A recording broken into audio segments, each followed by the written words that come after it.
আমি শ্রদ্ধার সাথে স্মরণ করছি বাংলাদেশে ন্যায় এবং ইনসাফ প্রতিষ্ঠার জন্য, এই বাংলাদেশকে সমৃদ্ধ বাংলাদেশ করে গড়ে তোলার জন্য, বৈষম্যহীন একটি আদর্শ রাষ্ট্রে পরিণত করার জন্য যারা তাদের জীবন দিয়েছেন, রক্ত দিয়েছেন, বিশেষ করে 2024 সালের জুলাই এবং আগস্টে শহীদ আবু সাঈদ, শহীদ মুগ্ধ, শহীদ রিহান সহ যতজন ভাই এবং বোনেরা জীবন দিয়েছেন তাদেরকে শ্রদ্ধার সাথে স্মরণ করছি।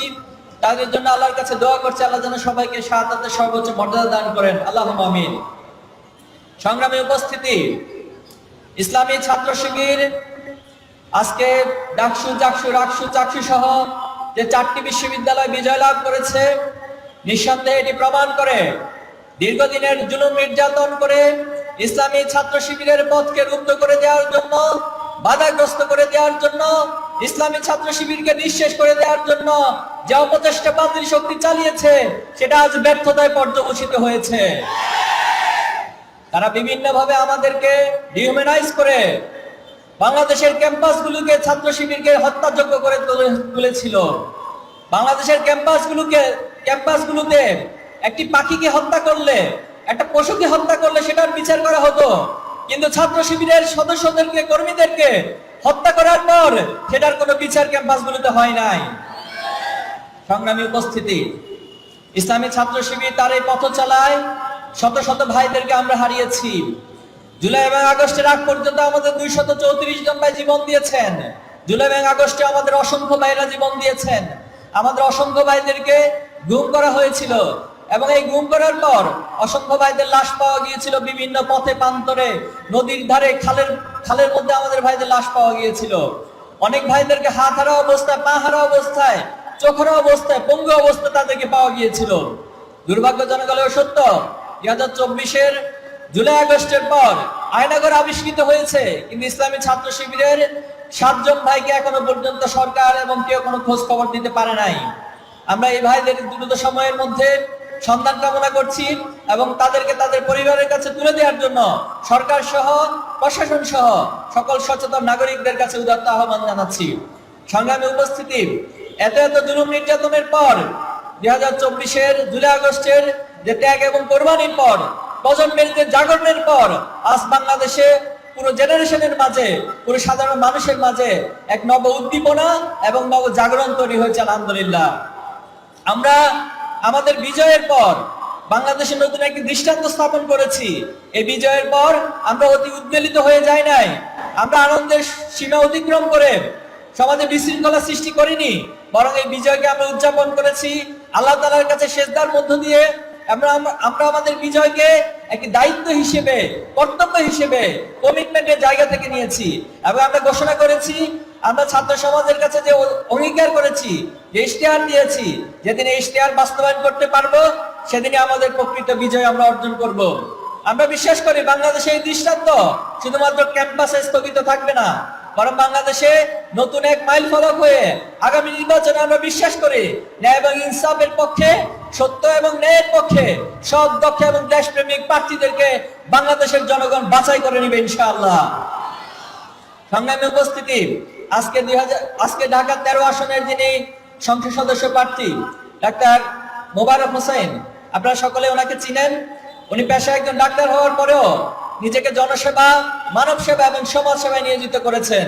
আমরা বিশ্বাস করি উনি ওনার একাডেমিক যোগ্যতা, উনি ওনার সাংগঠনিক দক্ষতা এবং উনি ওনার সমাজ সেবার যে দক্ষতা, যোগ্যতা, অভিজ্ঞতা রয়েছে সেটা দিয়ে মোহাম্মদপুর, আদাবর এবং শেরেবাংলার এই আসনকে তিনি সমৃদ্ধ একটি আসনে পরিণত করবেন এবং এই আসনে তিনি আধুনিক ঢাকা, তারুণ্যের ঢাকা, অথবা যে আমরা সমৃদ্ধ ঢাকার কথা বলছি সেই ঢাকা তিনি প্রতিষ্ঠা করবেন ইনশাআল্লাহ।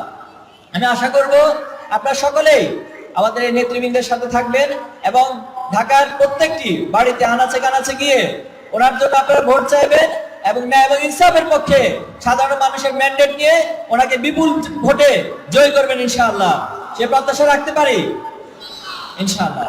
সংগ্রামী উপস্থিতি, আমাদের এই বাংলাদেশ অপার সম্ভাবনার বাংলাদেশ। এই বাংলাদেশে বিশাল জনগোষ্ঠী রয়েছে। এই জনগোষ্ঠীকে কখনো কোনো সরকার তারা জনসম্পদে পরিণত করার জন্য যথাযথ উদ্যোগ গ্রহণ করে নাই। আমাদের এই বাংলাদেশে খনিজ সম্পদ রয়েছে, নদী মাতৃকতার মধ্য দিয়ে মৎস্য সম্পদ রয়েছে, পানি সম্পদ রয়েছে, আমাদের বঙ্গোপসাগরে ব্লু ইকোনমিক জোন রয়েছে।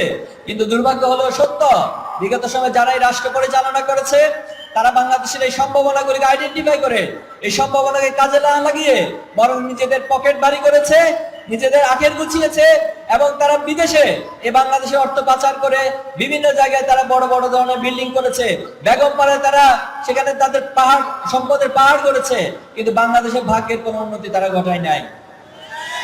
2024 জুলাই আগস্টের পর আমরা স্বপ্ন দেখেছি যে বাংলাদেশ নতুন করে নতুন সম্ভাবনার মধ্য দিয়ে এগিয়ে যাবে, সকলের মাঝে একটা পরিবর্তন আসবে, রাজনৈতিক সংস্কৃতিতে পরিবর্তন আসবে, আচার আচরণে পরিবর্তন আসবে।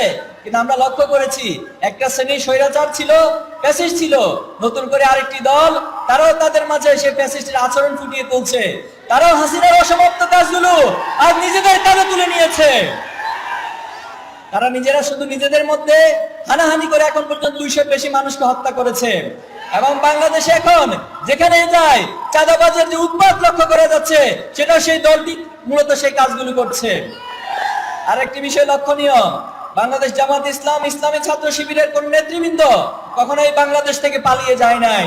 তারা শত নির্যাতন জুলুম সহ্য করেছে, ফাঁসির দড়ি মাথায় নিয়েছে এবং সকল নির্যাতন সহ্য করে এই বাংলাদেশে তারা অবস্থান করেছিল। কিন্তু এখন আমরা লক্ষ্য করছি কেউ কেউ বিদেশে বসে দেশকে চালান।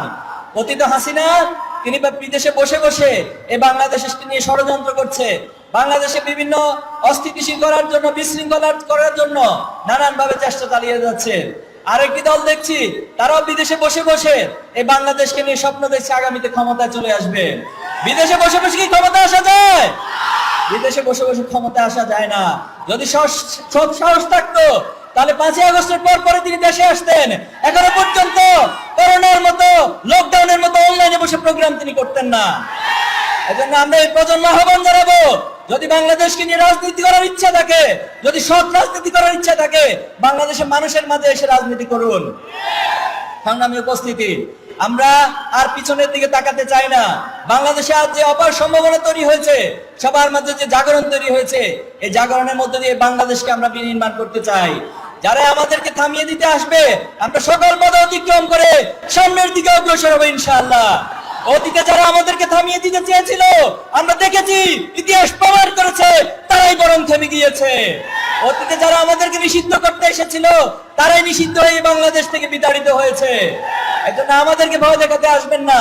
আমাদেরকে ভয় দেখাতে এসে শয়তান নিজে অন্ধকারে পালিয়ে গিয়েছে। সংগ্রামী উপস্থিতি, আসুন আমরা আমাদের সম্ভাবনাকে কাজে লাগাই।